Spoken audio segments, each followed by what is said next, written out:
नमस्कार दोस्तों, मैं हूं अशोक चेची और आप देख रहे हैं हमेशा से आपका मन पसंदीदा चैनल चेची एजुको।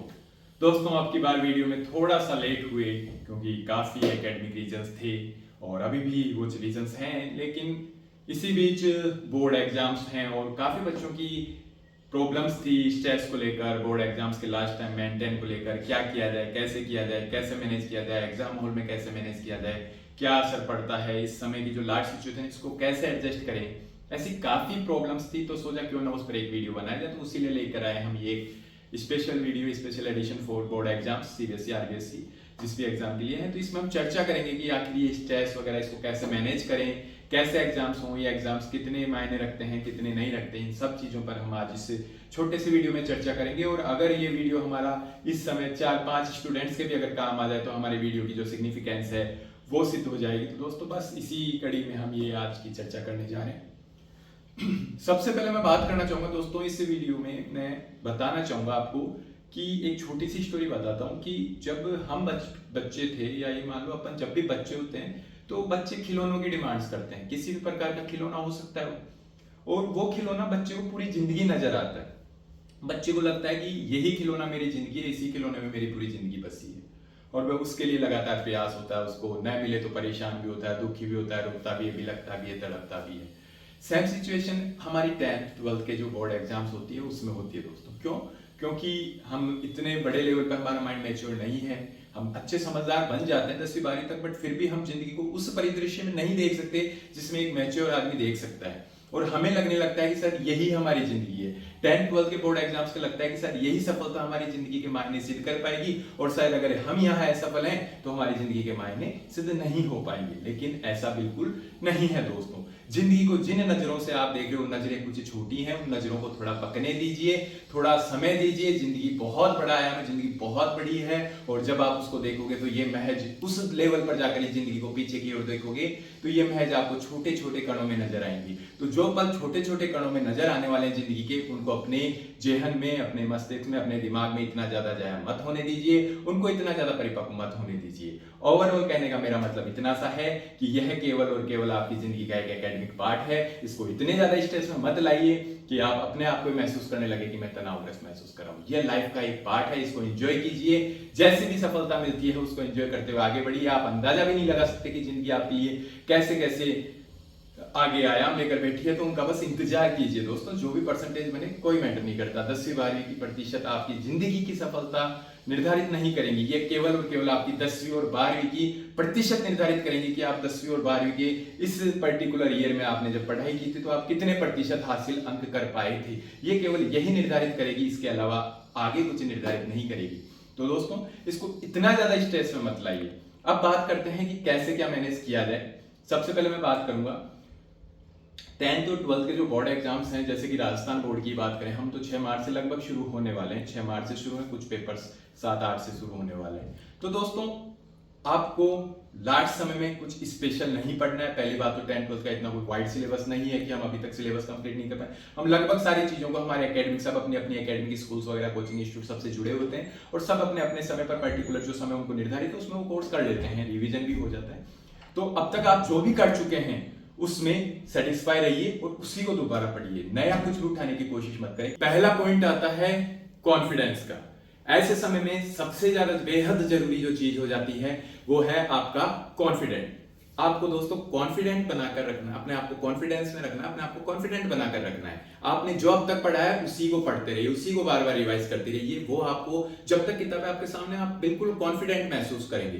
दोस्तों, कई बार आपने देखा होगा पेपर करते समय आपको ऐसा रियलाइज होता होगा कि कई बार तो आपको लगता होगा कि आपने आंख बंद करके भी किसी चीज का उत्तर दिया और आपको लग रहा है यार ये तो मेरा बिल्कुल सही हो रहा है। कई बार आपने अचानक कुछ एनालाइज किया और आपको लगा है मेरा बिल्कुल सही हो रहा है। और कई बार आपको लगता है यार पढ़ा है बट याद ही नहीं आ रहा, बहुत कोशिश कर रहा हूँ, कहाँ गायब हो गया। ये जो डिफरेंस आप समझ रहे हैं ना, ये है कॉन्फिडेंस का डिफरेंस। अगर आप बिल्कुल कॉन्फिडेंट होकर अपने पेपर के लिए जाते हैं तो आपके साथ पहले वाली चीज होती है, और अगर आप अपना कॉन्फिडेंस डाउन रखते हैं तो आपके साथ सेकंड नंबर वाली चीज होती है। तो ये कॉन्फिडेंस बना के रखिएगा। जो चीजें आपने पढ़ी है निसंदेह आपको वहां याद आ जाएंगी। पेपर कोई इतने बहुत बड़े लेवल पर भी नहीं होता, वो सभी बच्चों को निर्धारित करते हुए बनाया जाता है। तो आपको ऐसे में बिल्कुल भी घबराने की जरूरत नहीं है कि पेपर कैसा होगा या कैसा नहीं होगा। आप बस अपने आप को कॉन्फिडेंट रखिए। आपके जो भी सब्जेक्ट्स हैं, आपने जो भी अब तक उनमें पढ़ा है, उनको लगातार रिवाइज करते रहिए, उनको लगातार देखते रहिए, लगातार एनालाइज करते रहिए। इससे आपका कॉन्फिडेंस बूस्ट होगा और आप पेपर में बेहतर कर सकेंगे। नई चीजें न उठाइए, नई चीजें उठाने पर आपको आ रही है नहीं आ रही है वो आपका कॉन्फिडेंस गिराएंगे। दूसरी बात एक और मैं आपको बता दूं, आप जब लगातार रिवीजन भी करते रहते हैं, रिवीजन भी कोई चीज करते रहते हैं, तो उसमें परेशान मत होइए जब आपको कोई चीज ना आए। आप कोई पेपर सोल्व कर रहे हैं, आप कोई चैप्टर पढ़ रहे हैं, आप कोई क्वेश्चन कर रहे हैं, कई बार ऐसी सिचुएशन आती है कि हमें वो क्वेश्चन नहीं आता और ऐसे में बहुत ज्यादा डरावनी सिचुएशन ये हो जाती है कि हमारा तो पेपर है और हमें ये क्वेश्चन नहीं आ रहा। तो दोस्तों ऐसी सिचुएशन से घबराना नहीं है। ये केवल एक पर्टिकुलर क्वेश्चन है जो आपको पर्टिकुलर टाइम पर नहीं आ रहा। गारंटी तो नहीं है ना ये क्वेश्चन पेपर में भी आपके पास होगा, बिल्कुल भी नहीं। तो फिर आप घबरा क्यों रहे? हो सकता है वो चैप्टर जो आपको आज सालों तक समझ में ना आया, उसका कोई ऐसा क्वेश्चन पेपर में मिले जिसको आपको सोचने की भी जरूरत न पड़े करते समय। ऐसा भी तो आपके साथ हो सकता है। तो आप ऐसी सिचुएशंस क्यों अपने माइंड में क्रिएट करते हुए चलते हैं कि मुझे ये चैप्टर नहीं आ रहा, पर्टिकुलर ये क्वेश्चन नहीं आ रहा? दोस्तों ये क्वेश्चन पर्टिकुलर समय पर नहीं आ रहा, हो सकता है वहां पर कुछ इससे इजी चीज आपसे पूछी जाए। तो आप अपने आप को ये लेकर मत चलिए ये चैप्टर मेरा रॉन्ग है, इसमें तो मेरा पेपर खराब ही जाएगा। अरे भाई चैप्टर रॉन्ग है, क्या पता इससे जो पर्सन पूछा जा रहा है वो तेरा अच्छा चले जाए। तो कॉन्फिडेंस टूटने मत दो दोस्तों। 10वीं और 12वीं तो है, अभी से कॉन्फिडेंस टूट रहे हो तो अभी तो जिंदगी के बहुत पार्ट उठाने। कॉन्फिडेंस बिल्कुल मत टूटने दो, लगातार चलते रहिए, पढ़ते रहिए। जो चीज आ रही है ठीक है, नहीं आ रही तो कोई बात नहीं, उन कमियों को दूर करते रहिए, पढ़ते रहिए और अपने आप को मैनेज करते रहिए। इसके साथ साथ आपको कुछ छोटी छोटी चीजें भी घर पे करनी है। सबसे पहला, अपने घर वालों को समय दीजिए। अपने घर वालों के साथ थोड़ी देर बैठिए, उनके साथ बात कीजिए, मार्मिक पहलुओं पर बात कीजिए। जो आप सोचते हैं पढ़ाई को लेकर उन टॉपिक्स को डिस्कस करें। आपका क्या आगे टारगेट है उन टॉपिक्स को डिस्कस करें। सफलता असफलता हर चीज पे घर वालों के साथ डिस्कस करना दोस्तों सीखें, क्योंकि इससे जो मन के अंदर जो ख्यालात हमारे पकते हैं ना, जो हमें स्ट्रेस की तरफ ले जाते हैं, वो ख्यालात दूर होते हैं। घर वालों के साथ ये चीजें शेयर करना सीखें।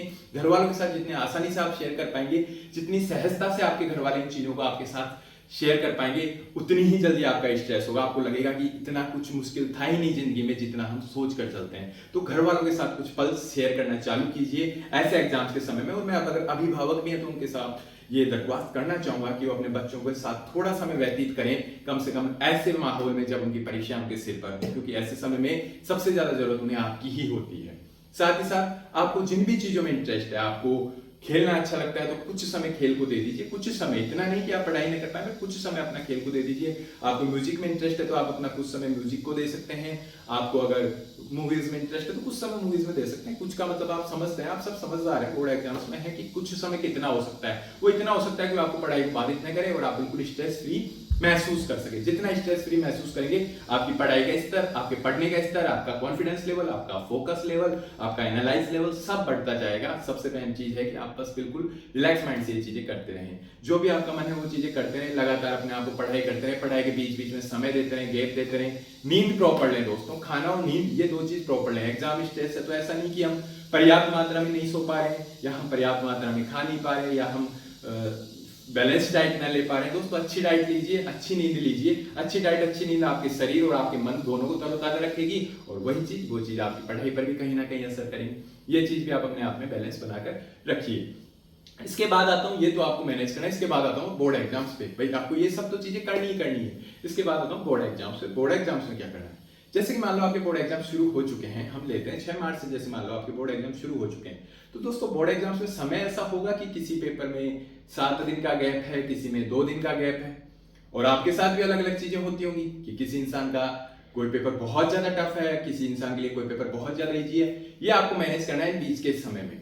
किसी पेपर में 7 दिन का समय लेकिन लग रहा है ये पेपर मैं आसानी से निकाल पाऊंगा, और किसी पेपर में 3 दिन का समय और आपको लग रहा है ये मुझे परेशान करता है, तो इसको बैलेंस कर दीजिए आप अभी से कि ये 7 दिन के समय में ये शुरू के 3 दिन में इस सब्जेक्ट को दूंगा और ये 3 दिन में इस सब्जेक्ट को देकर उनको वहां उन 3 दिन को वहां मैनेज करूंगा। ये पूरा बैलेंस आप पहले ही बना लीजिए कि आपको ये ना लगने लगे। हम कहते हैं ना कि यार हमारा इजी सा सब्जेक्ट है, इसमें तो हमारे पास 7 दिन का गैप आ गया, अरे यार ये तो टफ सब्जेक्ट है, इसमें तो 1 दिन का गैप दिया। अरे तो दोस्तों आप मैनेज कर लीजिए, जिस जो आपका इजी है, जो 7 दिन है उनको आप वहां 3 दिन को मैनेज कर लीजिए। ये तो आप ही के हाथ में, तो उन दिनों को मैनेज करते हुए चलिएगा, ठीक है। इसके बाद आप जैसे ही एग्जाम्स में जाएं, एग्जाम हॉल में जाएं, जिस दिन आपका एग्जाम हो उससे एक दिन पहले प्रॉपर नींद लें, बिल्कुल टेंशन न लें। रात तक जो आप पढ़ना चाहते हो पढ़ के बिल्कुल छोड़ दीजिए, सुबह प्रॉपर नींद लें। हालांकि कुछ लोग लास्ट समय तक पढ़ते रहते हैं, वो दरअसल एक प्रक्रिया है साइकोलॉजिकल की आप अपने आप को कॉन्फिडेंट करने की कोशिश करते हैं, तो वो आप कर सके तो करें। बाकी मेरा ये मानना है कि आराम से नींद ले प्रॉपर, जो याद है वो अपने आप याद आएगा, आपको भागता हुआ आपके दिमाग में आएगा वो चीज। पर्टिकुलर टाइम पे आपको लगेगा मुझे कुछ नहीं याद, लेकिन जब पेपर होगा, पर्सन सामने होगा, तो ऑटोमेटिक आएगा आपकी नजरों में कि हाँ ये याद। आपको न जाने कहाँ कहाँ की चीजें याद आ जाएंगी, तो आप घबराए नहीं इस चीज को लेकर कि आपको कुछ याद नहीं है। वो हर इंसान को लगता है, बट रियल में ऐसा नहीं होता। जब पेपर सामने आता है, पढ़ा है वो पढ़ा हुआ कभी जाया नहीं जाता, वो आपको याद आएगा ही आएगा, मेरी गारंटी, आप देख लेना। तो आपको क्या करना है, जब पेपर आपके सामने आ जाए, हर चीज आपके याद है, पूरी नींद लेकर जाएं। पेपर को जब खोलें उस समय पूरी तरह कॉन्फिडेंट रहें और ये मान के चलें कि इस पेपर को आपसे बेस्ट कोई कर ही नहीं सकता। और जैसे जैसे क्वेश्चंस आप जाएं, अपना बेस्ट आंसर्स देने की कोशिश करें। बोर्ड एग्जाम्स है, वहां वो आपको नहीं जानते। 3 घंटे 15 मिनट का जो पेपर है वो आपकी किस्मत डिसाइड करेगा कि आपने कितना अच्छा उस पेपर को लिखा है। 3 घंटे 15 मिनट में जो क्वेश्चन आपको बहुत अच्छे से आते हैं उनको इतना अच्छा प्रेजेंट करके जाइए कि ऐसा आपको खुद को लगना चाहिए कि शायद मेरे से बेहतर शायद ही किसी ने क्वेश्चन को प्रेजेंट किया होगा। जो क्वेश्चन नहीं आ रहे उन पे थोड़ा रिलैक्स महसूस करके उनके उत्तर जानने की कोशिश करें। कहीं ना कहीं उस पर्सन के इर्द गिर्द आप जिंदगी में जरूर गए होंगे। उस चैप्टर को पढ़ते टाइम, उसको रिवाइज करते टाइम, उसका होमवर्क करते टाइम कहीं ना कहीं उस चैप्टर से रिलेट करते हुए आप जरूर गए होंगे। उस जगह पर जाने की कोशिश कीजिए, उनके आंसर्स भी आपको याद आएंगे। अपने आप को रिलैक्स माइंड से रखिए। जो क्वेश्चंस आपको लग रहे हैं बार बार की थोड़े टफ लग रहे हैं, उन पे थोड़ा समय दीजिए, उनको भले बात के लिए रखिए। हड़बड़ाइए मत। कई बार कुछ क्वेश्चंस हमें शुरू में ऐसे दिख जाते हैं, हमें लगता है हमारी तो पटरी ही रेल से पटरी ही उतर गई, मतलब रेल पटरी पर से ही उतर गई, बट ऐसा नहीं है दोस्तों।